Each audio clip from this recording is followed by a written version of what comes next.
बिस्मिल्लाहिर्रहमानिर्रहीम। अच्छा जी बच्चों, अब कार्नट इंजन के हवाले से कुछ छोटे छोटे बेसिक पॉइंट, ठीक है जी, जो कि आप लोगों को एंट्री टेस्ट के अंदर आ सकते हैं।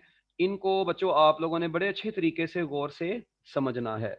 बच्चों आप लोगों को पता है, आप लोग अभी सेकंड लॉ ऑफ थर्मोडायनेमिक्स भी पीछे पढ़ा हुआ है, आप लोगों ने फर्स्ट लॉ ऑफ थर्मोडायनेमिक्स भी पढ़ा हुआ है। तो अभी तो खैर हम अब उनकी बात नहीं कर रहे। जो कार्नट इंजन है बच्चों, याद रखिएगा, सबसे पहले तो ये कभी भी practically can not be constructed. ये एक आइडियल इंजन है, can not be constructed practically. बच्चों प्रैक्टिकली आप लोग इसको कंस्ट्रक्ट नहीं कर सकते। एक ये बात आप लोगों ने इसके बारे में याद रखनी, it is basically N ideal engine. बच्चों ये जस्ट एक आइडियल इंजन है। ओआ की लिखा था जी, इंजन, ठीक है जी। It is basically just an ideal engine, ठीक है जी। सादी कार्नट ने आपके बड़े मशहूर साइंटिस्ट थे जी, ये सादी कार्नट, ठीक है जी। सादी कार्नट ने 1840 में सबसे पहले इस इंजन को एक्सप्लेन किया। इन्होंने कहा जी it is most efficient engine. जब प्रैक्टिकली नहीं बना तो मोस्ट एफिशिएंट ही होना है। Most efficient engine in physics. Just इसी के कॉन्सेप्ट की बेस पे बच्चों हम लोगों ने फिर बाकी इंजन्स बनाए थे, ठीक है। तो अभी मैंने आपको ये बताया कि सबसे पहली बात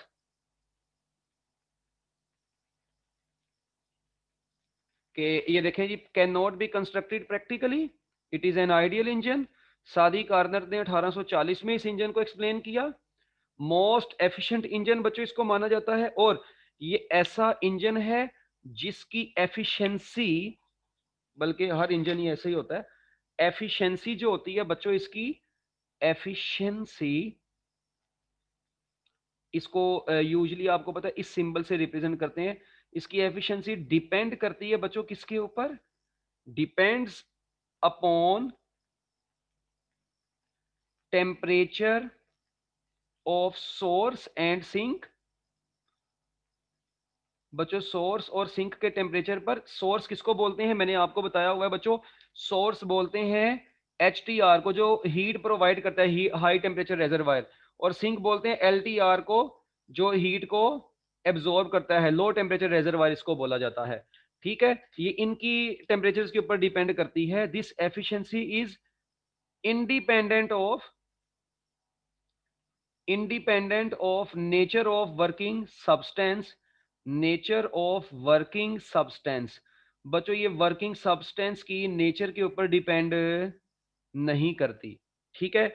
एक ये बात आप लोगों ने देखनी है बच्चों। और याद रखिएगा जिस तरह इसका वर्किंग सब्सटेंस यूज होता है, याद रखिएगा working substance, very important MCQ, used in Carnot engine is ideal gas.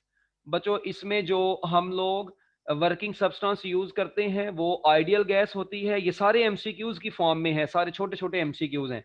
इसके बाद बच्चों इसका जो ओवरऑल कार्नट साइकिल होता है बच्चों, वो 4 प्रोसेसेस पर मुश्तमिल होता है, जिनमें से 2 बच्चों आइसोथर्मल होते हैं, 2 आइसोथर्मल होते हैं, और 2 उनमें से बच्चों एडियाबैटिक होते हैं। इसका जो ओवरऑल साइकिल होता है उसके 2 बच्चों 4 प्रोसेसेस इन्वॉल्व होते हैं, जिसमें से 2 आइसोथर्मल होते हैं, 2 एडियाबैटिक होते हैं।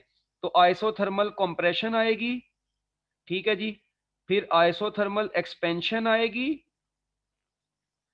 इसी तरह बच्चों इसमें भी क्या आती है, 2 प्रोसेसेस में, एक आती है एडियाबैटिक कंप्रेशन, और बच्चों एक आती है एडियाबैटिक एक्सपेंशन, ठीक है। ये सारे एमसीक्यूज के हवाले से आप लोगों ने छोटे छोटे पॉइंट्स हैं जो याद रखने हैं। तो बच्चों इसका पीवी डायग्राम, कार्नट इंजन की पीवी डायग्राम कैसी होती है, ये आपको बड़े अच्छे तरीके से पता होनी चाहिए। बच्चों कार्नट इंजन की जो प्रेशर वॉल्यूम डायग्राम होती है बच्चों, वो कुछ इस टाइप की होती है। ये प्रेशर है इधर, इधर बच्चों मेरे पास वॉल्यूम है, ठीक है। अच्छा अब देखें वॉल्यूम, इसमें बच्चों कुछ इस तरह से होता है, ये देखो आई से, फिर आई से, फिर आई से, और फिर आई से, ये ए ऐसे, ऐसे, और फिर ऐसे, ए ऐसे, ये,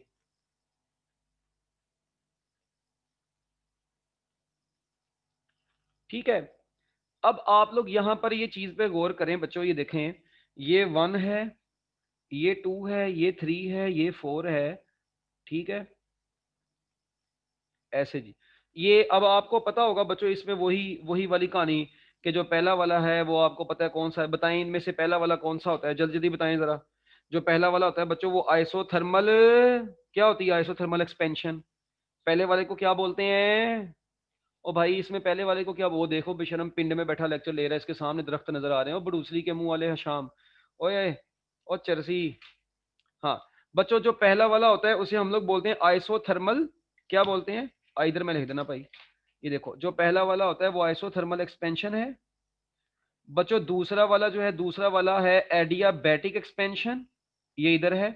फिर जो तीसरा वाला है बच्चों वो है आइसोथर्मल कंप्रेशन, ये तीसरा वाला है। और बच्चों ये है चौथे नंबर वाला। ये चारों प्रोसेसेस के नाम जो है ना, मैंने बजाय ये कि अलग देखो मैंने तीर के निशान बना के इसको यहीं पर मेंशन कर दिया है। तो ये बच्चों आपके पास इसकी पीवी डायग्राम भी आप लोगों के पास आ गई है। अब इसकी जो एफिशिएंसी होती है ना बच्चों, इसकी एफिशिएंसी का बकायदा फार्मूला है, अगर आपको याद हो कि नहीं याद। अगर नहीं याद तो कोई बात नहीं, ठीक है, अभी याद आ जाएगा आप लोगों को। ये देखें बच्चों, इसकी जो एफिशिएंसी होती है उसका फार्मूला होता क्या है? 1 minus T2 divided by T1। बच्चों ये इसकी एफिशिएंसी का फार्मूला होता है 1 माइनस T2 ओवर T1। ठीक है, अगर परसेंटेज एफिशिएंसी आप लोगों ने कैलकुलेट करनी हो तो वो 1 माइनस T2 ओवर T1 को मल्टीप्लाई करवा दें 100 से। इस चैप्टर के न्यूमेरिकल आप लोगों ने लाजमी कर लेने हैं, ठीक है ना। इस चैप्टर के न्यूमेरिकल आप लोगों ने बच्चों लाजमी कर लेने हैं, उसमें से भी बड़े अच्छे अच्छे जो है ना कॉन्सेप्ट निकल आते हैं। तो एक ये बात, ठीक है जी। इसका एफिशिएंसी जो होती है वो 1 माइनस T2 ओवर T1 होती है। T2 हम लोग बोलते हैं,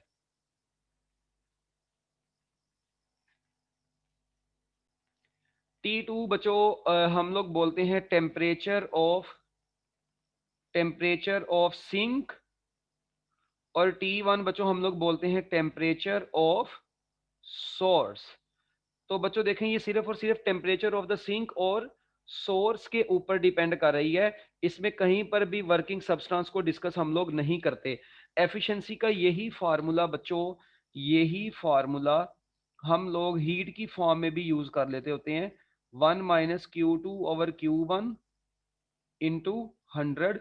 ये बच्चों हीट की फॉर्म में भी ये फार्मूला मार्केट में चलता है। और यहां से हम लोगों ने फिर एक रिजल्ट ये भी निकाला हुआ है कि Q1 ओवर Q2 जब भी होता है बच्चों, हीट रेशो जो होती है वो दो सिस्टम्स की टेम्परेचर रेशो के बराबर होती है। Q1 ओवर Q2 किसके बराबर होता है? T1 ओवर T2 के बराबर होता है। अब यहां पर बच्चों मुझे एक बात बताएं, क्या कोई भी इंजन 100% एफिशिएंट हो सकता है? कोई भी हीट इंजन 100% एफिशिएंट उस वक्त होगा बच्चों एक ही केस में, अगर ये T1 कितना हो जाए, अगर T2 0 हो जाए। देखें, अगर बच्चों क्या हो, अगर ये T2 आपका 0 केल्विन हो गया, ठीक है, तो बच्चों अगर ये T2 आपका 0 केल्विन हो जाएगा तो आपकी जो परसेंटेज एफिशिएंसी है 1 माइनस 0 इंटू 100 बचेगी।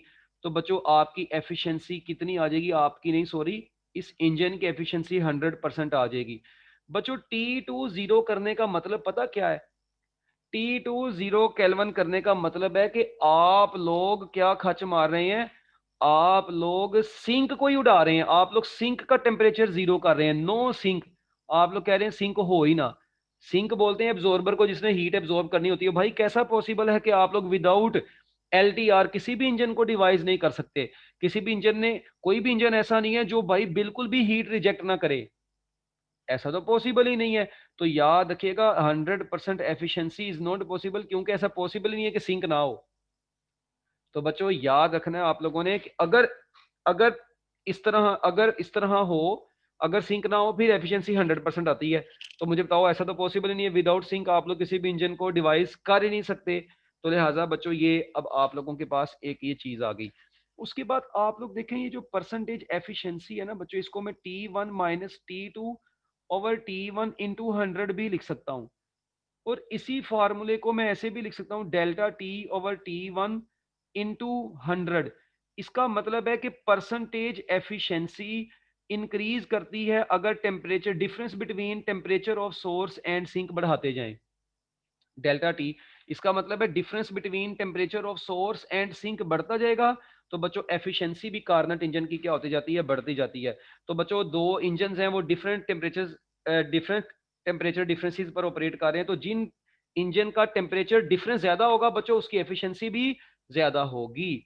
तो बच्चों याद रखिएगा आप लोग, और अगर दो इंजन है उनमें वर्किंग सब्सटेंस डिफरेंट है मगर वो सेम टेम्परेचर पर ऑपरेट कर रहे हैं तो उनकी एफिशिएंसी भी क्या होगी बच्चों, सेम होगी। तो ये था जी बच्चों आपके पास कार्नट इंजन के अंदर से छोटे छोटे मतलब एमसीक्यू। अब आपको सोर्स का टेम्परेचर दे दिया जाए, सिंक का टेम्परेचर दे दिया जाए, तो अगर डिग्री में दिए होंगे पहले उनको केल्विन में कन्वर्ट कर लेना, फिर आप लोगों ने एफिशिएंसी कैलकुलेट करनी है। यूनिट आपको पता है एफिशिएंसी का कोई भी नहीं होगा। तो ये बच्चों कुछ छोटे छोटे एमसीक्यूज हैं इसके अंदर से, ठीक है जी, जो कि आप लोगों को अच्छे तरीके से आने चाहिए। ठीक हो गया जी। तो इसी के बाद ना बच्चों उसने एक थर्मोडायनेमिक स्केल ऑफ टेम्परेचर दिया हुआ, आपको पता है, उसको भी हम लोगों ने डिवाइस किया था। उसका फार्मूला होता है T is equal to 273.16 Q1/Q3। ये अब आपकी किताब वाले ने ऐसे लिखा हुआ है, अपनी मर्जी से उसने खचे मार के नाम दिया हुआ है, आप लोग अलग ये नाम चेंज भी कर सकते हैं बच्चों। ये देखें, ये इस कॉन्सेप्ट से निकला हुआ है, अगर आप लोग थोड़ा सा गौर करें ना, ये जो 273.16 होता है ना बच्चों, ये जो 273.16 होता है, ये ट्रिपल पॉइंट ऑफ वाटर की वैल्यू होती है। ये किसकी वैल्यू होती है, ट्रिपल पॉइंट ऑफ वाटर की वैल्यू होती है बच्चों। वो टेम्परेचर जिसके ऊपर किसी भी मैटर की तीनों स्टेट्स, लिक्विड, सॉलिड और गैस स्टेट को एग्जिस्ट करती हैं, उस टेम्परेचर को ट्रिपल पॉइंट ऑफ वाटर बोलते हैं। तो बच्चों याद रखिएगा इसकी वैल्यू कितनी होती है, 273.16। ठीक है। तो यहां पर आप लोग देखें, अगर मैं ना इस फार्मूले को थोड़ा सा ऐसे लिखूं, ये देखना जरा, मैं इसको यार ऐसे भी तो लिख सकता हूं, T/273.16 is equal to Q1/Q3। लो जी बच्चों, इस फार्मूले में आप लोग देखें, ये T को हम लोग अननोन टेम्परेचर बोलते हैं, 273.16 ट्रिपल पॉइंट ऑफ वाटर है। देखें अगर T1 ऊपर है तो उसकी हीट उसके सामने है, T2 नीचे तो उसकी हीट उसके सामने है। इसी तरह बच्चों अगर Q1 इधर है तो इसका मतलब है अननोन टेम्परेचर जो आपने मालूम करना है, उस टेम्परेचर पर कितनी हीट सिस्टम रिजेक्ट करेगा, हीट रिजेक्टेड और absorbed by the system eight unknown temperature. जबकि ये Q3 का लिंक इससे है, ये Q3 वो हीट रिजेक्टेड होगी बच्चों, कौन सी हीट रिजेक्टेड होगी बताएं, ये वो हीट रिजेक्टेड होगी बच्चों जो, बोलो, जो रिजेक्ट होगी ट्रिपल पॉइंट ऑफ वाटर के ऊपर। तो बच्चों ये Q3 का, और आपको हालांकि यहाँ पे आप लोग Q1/Q2 भी लिख सकते हैं, कोई जरूरी नहीं है कि Q3 ही आना है, ठीक है, बस ये हमारी किताब वाले ने इसको नाम दिया हुआ है। ठीक है, आप लोग यानी हीट रिजेक्टेड और absorbed at triple point of water, ये हीट रिजेक्टेड और absorbed at particular temperature T at which. अच्छा अब मेरी बात सुने, अगर मैं आपको कहता हूँ यार ट्रिपल पॉइंट ऑफ वाटर के ऊपर 10 जूल हीट एब्जॉर्ब हुई, तो बताओ 20 केल्विन के ऊपर कितनी हीट एब्जॉर्ब होगी, तो या रिजेक्ट होगी। तो भाई देखो, अगर आपको ये तो आपको पता है, अगर आपको Q3 गिवन हो, Q1 गिवन हो, तो T निकल सकता है।